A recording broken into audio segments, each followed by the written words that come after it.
తన స్వజాతి నాశనం కోరుకుంటుంది ఎవరు? మనిషి. 84 లక్షల జీవరాశుల్లో ఏది కూడా ఎప్పుడైనా కానీ తన స్వజాతి నాశనం కోరుకోదు. స్వజాతి నాశనం కోరుకునేది మనిషి. చూసారా ప్రేమందేవుడు బిడ్డలారా? ఇది మూడోది. యెషయా గ్రంథం 34:16 వచనం. యెషయా గ్రంథం 34:16 వచనంలో మనం చూడగలిగితే, మరొక లక్షణం మనం చూడగలిగితే 34:16 వచనం. యెహోవా గ్రంథమును పరిశీలించి చదువుకొనుడి. ఆ జంతువులలో ఏదీ లేక ఉండదు. త్వరగా చదవాలి. దేని జతపక్షి దాని యొద్ద ఉండక మానదు. చాలు. చూసారా? దేని జతపక్షి దాని యొద్ద ఉండక మానదు. బైబిల్ గ్రంథంలో ఒక మాటకి దానికి సంబంధించిన మాట మరొక చోట ఉండక మానదు. అలాగే దీని ప్రకృతిగా మనం ఆలోచించగలిగితే దేని జతపక్షి దాని దగ్గర ఉండక మానదు. పావురం జతపక్షి పావురంకే వచ్చింది కదా. సింహము యొక్క జత సింహంకే వచ్చింది. అట్లాగే మరి చిరుతపులి దేని జతది ఆ కాలంలో వాటికి వస్తాయి. దేని జతపక్షి దానికి వచ్చింది.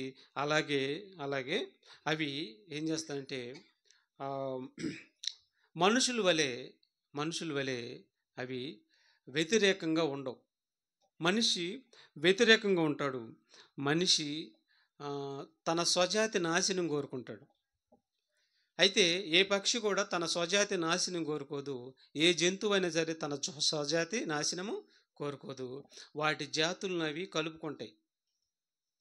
మనుషుల్లో ఉన్నటువంటి విచిత్రమైన విడ్డూరమైనది ఏంటంటే తన స్వజాతినే కలుపుకోడు, విచ్ఛిన్నం అయిపోయాడు. ఈనాడు ప్రపంచం అంతా విచ్ఛిన్నం అయిపోయాడు మనిషి.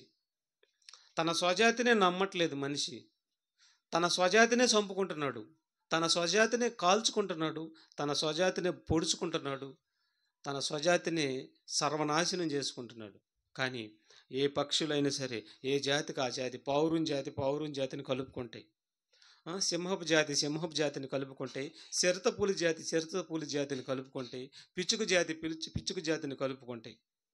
కానీ వాటిల్లో లేని విడ్డూరం విచిత్రం ఏంటంటే మనుషుల మధ్యనే ఉంది అంత దరిద్రం. అంతా మనుషుల మధ్య ఉన్న దరిద్రము ఇంత అంత కాదు, అసలు పెద్ద దరిద్రం పెట్టేసింది సాతాను. తన స్వజాతిని నాశనం చేసుకుంటున్నాడు. భూభాగాల పేరట, ఆస్తుల పేరట, ధనం పేరట, కులం పేరట, భయంకరమైనటువంటి మరి ఈ లోక సంబంధమైన వాటి పేరట స్వజాతిని నాశనం చేసుకుంటూ మట్టు కరిపించుకుంటున్నాడు స్వజాతిని. ఇది జంతువుల్లో లేదు లక్షణం, ఇది పక్షుల్లో లేదు లక్షణం.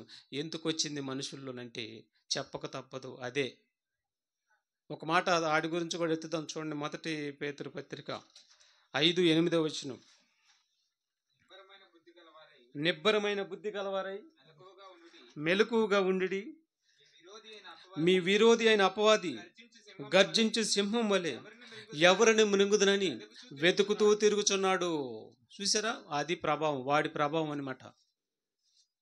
వాటి జోలికి వెళ్ళడు. వేటి జోలికి? 84 లక్షల జీవరాశుల జోలికి వెళ్ళడు. అవి వాడి మాట వినవు. అసలు వాటితో వాడికి పనే లేదు. మరి ఎవరితో పని ఉంది? నీతోనే. నువ్వెవరివి? దేవుడి కుమారుడివి. దేవుడి కుమారుడు కాబట్టి దేవుడి దగ్గరికి వెళ్ళనీయకుండా కంకణం కట్టుకొని కక్ష కట్టుకొని వచ్చి కూర్చుంది ఇప్పుడు భూమి మీద. మనమేమో అవేమి పట్టించుకోకుండా ఏదో వెళ్తున్నాం వస్తున్నాం అన్నట్టుగా మనం ఉంటున్నాం. మరి నమ్మమని ప్రపంచం అంతా నమ్మండి అది తిరుగుతుందని దేవుడి సువార్త రూపంలో చెబుతున్నా నమ్మేవాళ్ళు కూడా లేరు. చూసారా? నమ్మేవాళ్ళు కూడా లేరు ప్రేమందేవుడు బిడ్డలారా. కాబట్టి అది తిరుగుతుంది. తర్వాత ఇది రెండు చూసారు ఇప్పుడు మీరు. ఒకటి, ఏ 84 లక్షల జీవరాశుల్లో ఏ జంతువు కానీ పక్షి కానీ ఉరిపోసుకొని తన ప్రాణము తీసుకోవు. తన ప్రాణం అది తీసుకోవు. ఒకటి. నెక్స్ట్ ఇంకోటి ఏంటి? తన స్వజాతిని కలుపుకుంటే. మనిషి ఏం చేస్తున్నాడు? తన స్వజాతిని చంపుకుంటున్నాడు, కడముట్టి చేసుకుంటున్నాడు. చూసారా? ఇక నెక్స్ట్ మూడోది వచ్చి మనం చూడగలిగితే చూడండి. ఆదికాండం 4వ వచనం. ఆదికాండం 4వ వచనంలో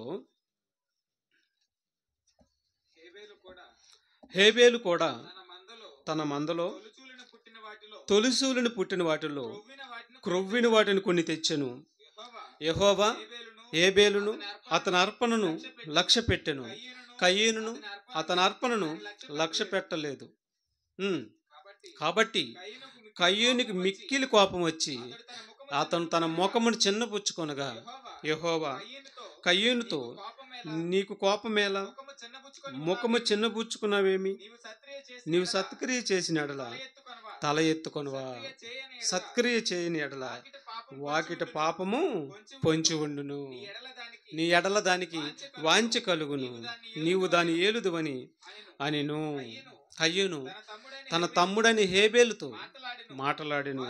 వారు పొలంలో ఉన్నప్పుడు కయ్యూను తన తమ్ముడైన హేబేలు మీద పడి అతనిని చంపెను. చూసారా, ఎవరిని చంపెను? హేబేలుని చంపేసేసాడు. హేబేలుని చంపాడు. ఏ పక్షి అయినా తన జత పక్షిని కానీ తన జాతి పక్షిని కానీ కక్షగట్టి అసూయపడి ప్లాన్ వేసి చంపిద్దా? మృగం చంపిద్దా? సింహం చంపిద్దా? కాకి చంపిద్దా? చంపవు. ఏది? కోపం పెట్టుకొని, కక్ష పెట్టుకొని, అసూయ పెట్టుకొని చంపుతాయా? లేదు లేదు లేదు లేదు. చూసారా, మనిషికే ఉంది, మనిషిలోకి వచ్చేసింది. దాని యొక్క దుర్గుణం ప్రవేశపెట్టింది, దాని యొక్క సాతాను యొక్క లక్షణం ప్రవేశపెట్టి మనిషిని మరి అన్నదమ్ముడే మళ్ళీ ఎవరో రక్తబంధం సంబంధి, రక్త తోడబుట్టిన తమ్ముడే చంపేసేసాడు. పొలంలో తీసుకెళ్ళి మాట్లాడదాం రా అని తీసుకుని వెళ్ళాడు. చక్కగా మరి తలబాగలు కొట్టాడో ఏం చేశాడో చంపేశాడు. అంటే ఏమర్థం అవుతుంది ఇక్కడ?